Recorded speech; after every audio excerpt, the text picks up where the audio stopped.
All right, I got three things I want to talk about today, and I got to walk around and talk about these three. So, number one, Gary Danielson is retired. I've got some thoughts on that, and the announcers hate my team thing.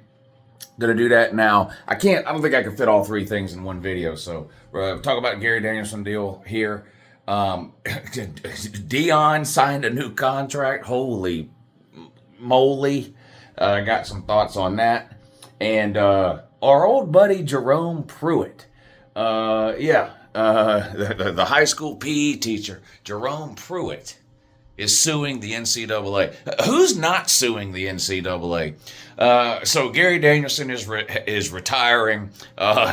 Coach Prime has signed a new contract, and Jerome Pruitt suing the NCAA. Going to talk about what are we going to talk about? Oh, Gary Danielson. Let me know down below.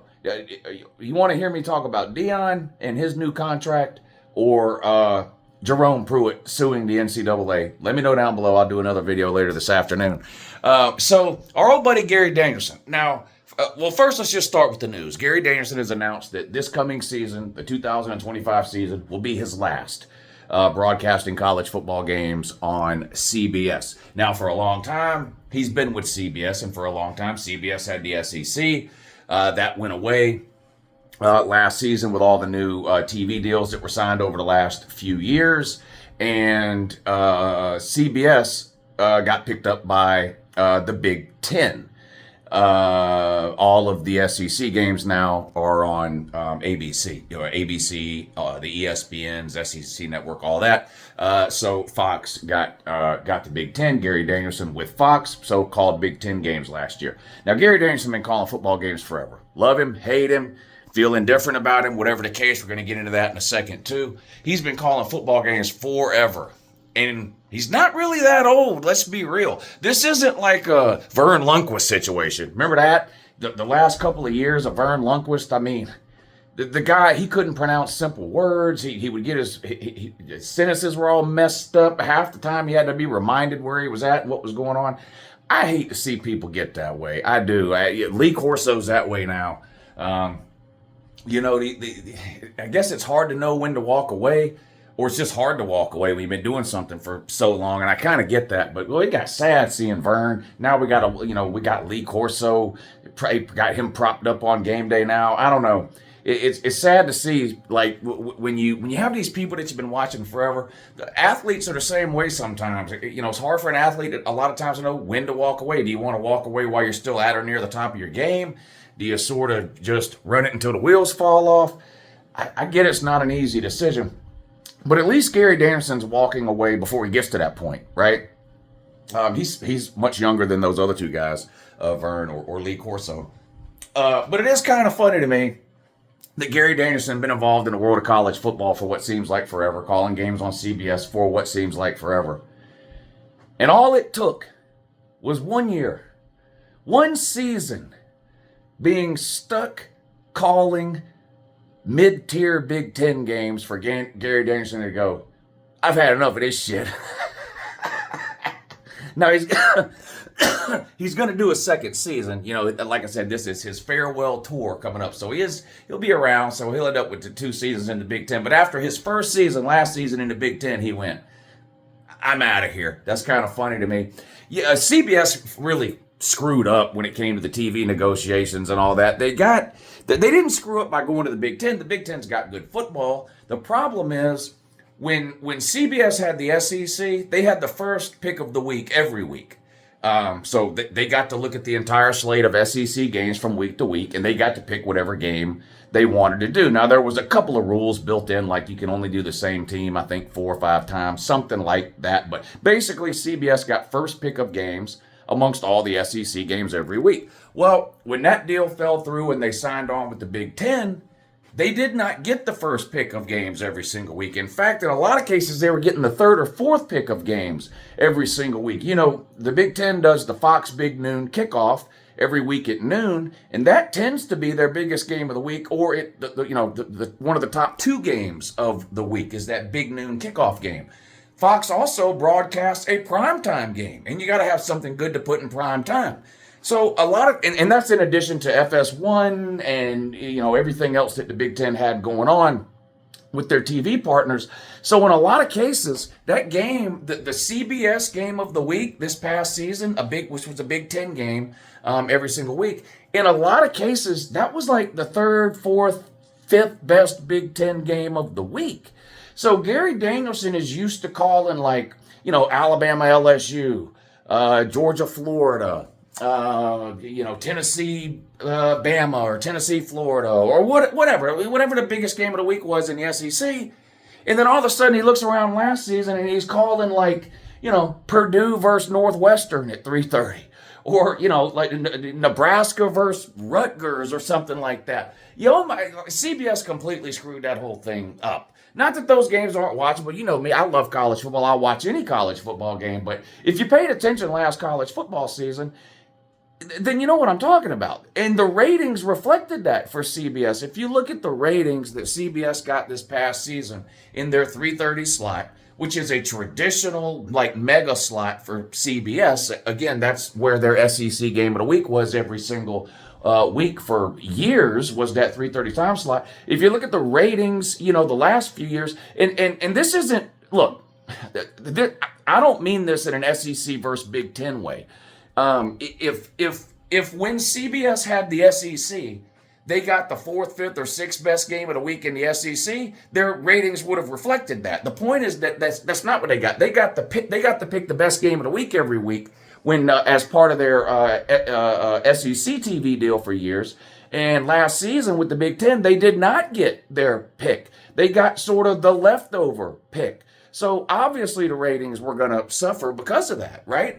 Ohio State played at noon how many times last year? I heard Ohio State fans actually complaining about it quite a bit last year, all the number of noon games that they had to play.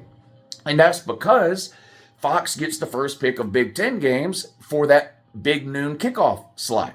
And again, they have a primetime game just about every single week too, involving Big Ten teams. So when it got around to CBS to pick a game, you take your two biggest games of the week kind of off the table, and CBS is left with kind of, the orphan situation, kind of like what's left over, And Gary Danielson said, nah, that's enough of this shit. And so that's it. He's got out. Now, I want to talk about, other than the news of Gary Danielson retiring, of course, any time an announcer is mentioned, any college football announcer, any college football analyst, hell, you can even apply this to college football YouTubers, I guess, to a smaller degree.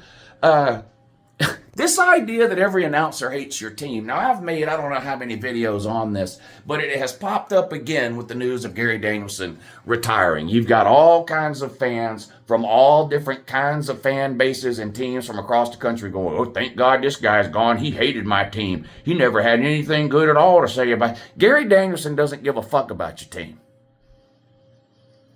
Gary Danielson doesn't give a fuck about your college football team. Now, he loves college football. What I mean is, he doesn't hate your team or love your team.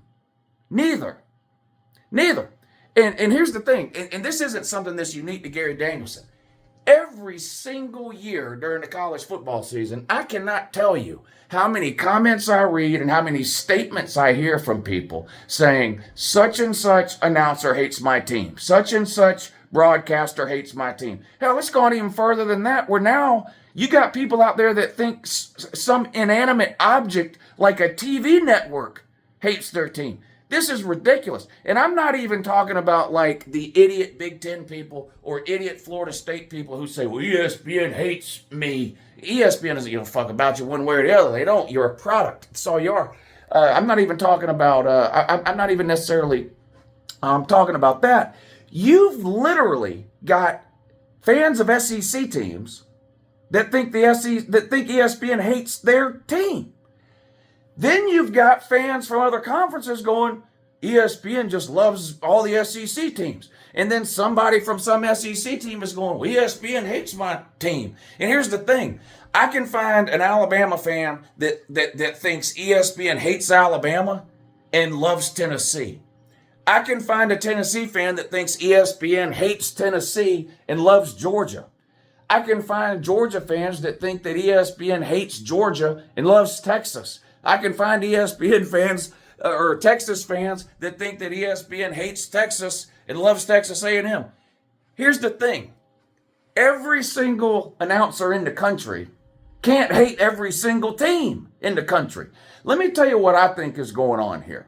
I've conducted a scientific experiment over the last 10 and a half years, which is how long I've been talking college football for a living on YouTube. So this is a scientific experiment that I have personally conducted over the last 10 years. Let me tell you what I think is going on here and why it is that I think that a lot of fans think such and such announcer hates their team, or such and such network hates their team, or Gary Danielson hates your team. Let me tell you what I think is going on here. The majority of college football fans, and this is not an insult, okay? This is not an insult. College football would not survive without this type of fan. The majority of college football fans are fans of their favorite team, and that's really about it. Now, I'm not talking about the majority of people that watch a channel like mine that covers all different kinds of teams and conferences and all that. The majority of people around a channel like this are generally college football fans in general. And yeah, they have a specific team that's their favorite team. Hell, that's how I classify myself. I classify myself as a college football fan, and Georgia's my favorite team. And there's a lot of people that are that way. And I'll watch any college football game. And a lot of y'all will too. Hell, I stream 3-4 games a week during the college football season on YouTube. And there's thousands of you in there watching it with me. And you're not all fans of the teams that we're watching on TV. So you're like me. You understand what I'm saying? Not all fans are that way. In fact, the majority are not that way. They're what a lot of people, I guess, would refer to as casual fans. Now, people... The phrase casual fan gets thrown around as an insult sometimes. I don't mean it as an insult in this sense here. What I mean is there are a lot of college football fans who, on a given Saturday during the season, will carve out a 3 or a 4 hour block of the day to make sure that they're in front of a TV to watch their team play. But they work. They've got kids. Believe it or not, some people actually have hobbies outside of college football. So they're not sitting in front of a TV from 10 in the morning till 2 in the morning, 2 at night, 12, 14 hours every Saturday, watching 10 or 12 college football games like a lot of us do. They watch their team. When they get on the internet to look up college football, they're looking up information about their team. If they have a Facebook page, they're subscribed to all the different Facebook pages about their team. If you go to their Twitter account, they follow 1,000 people and 900 of them have to do with their specific team. And then outside of that and beyond that, they're not all that interested really in what's going on in the world of college football beyond their own team. And so what you have is that group of fans sits down in their movie theater chair or whatever and turns the TV on and they watch their team play, right? And I'm not going to name any specific team or player, but let's just say that the type of fan that I'm talking about, his team has a quarterback that's just not that good. Maybe he's throwing a bunch of interceptions.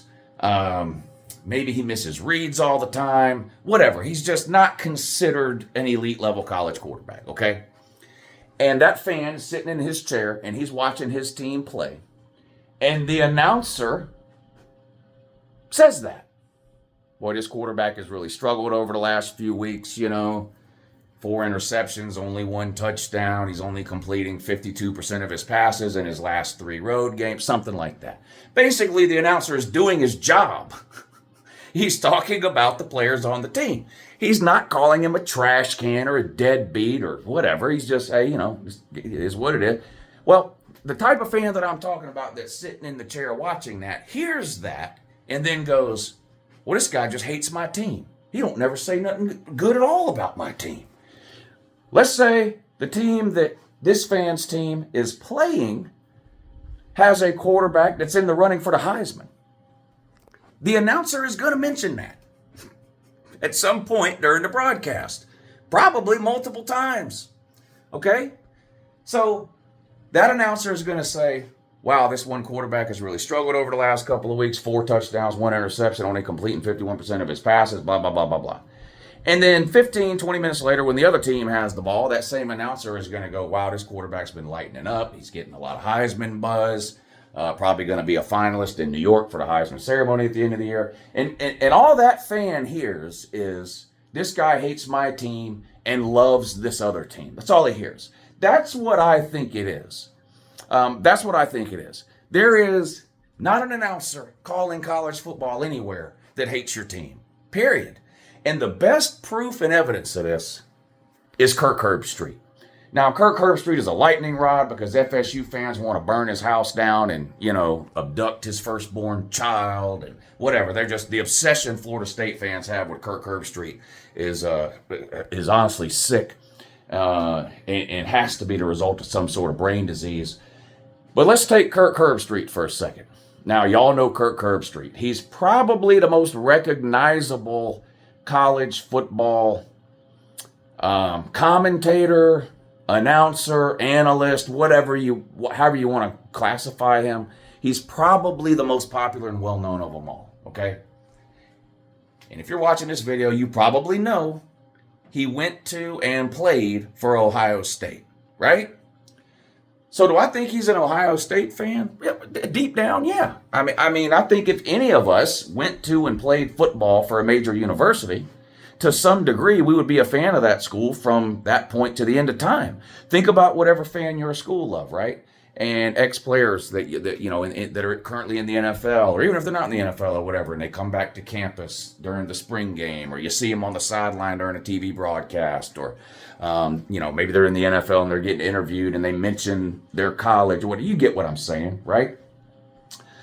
So a lot of people will watch Kirk Herbstreit broadcast an Ohio State game, and before Kirk Herbstreit even opens his mouth, or it doesn't even really matter what he says at all, people will go, well, I'm not listening to this guy, he just loves Ohio State. All he does, he's a homer for Ohio State, just props up Ohio State. Doesn't matter what he says. Now, what do Ohio State fans say about Kirk Herbstreit when they watch an Ohio State game that Kirk Herbstreit is broadcasting? Boy, he hates I don't know what Ohio State did to him, but he sure hates Ohio State. Must because they didn't want, one of his kids or whatever, and he had to go to Clemson. Now he just hates Ohio State.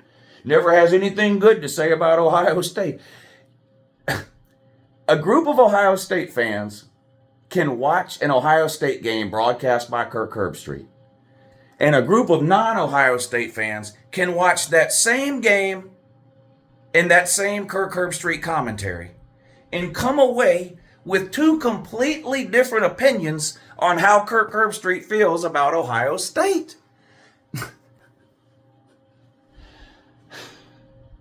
Announcers don't hate your team. They don't hate your quarterback. They don't hate your coach. TV networks don't hate your team. They don't hate your quarterback. They don't hate your coach.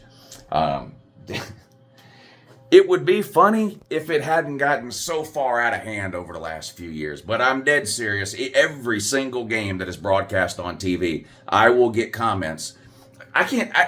One of the most just generic comments I get about announcers is, I'm watching games on mute. I can't even stand to listen to this announcer anymore. He's never got anything good to say about my team. To watch the games on mute. None of these people hate your team. They're not there to prop up your team. Now, you know what? Now they're not a fan of your team, and that's true.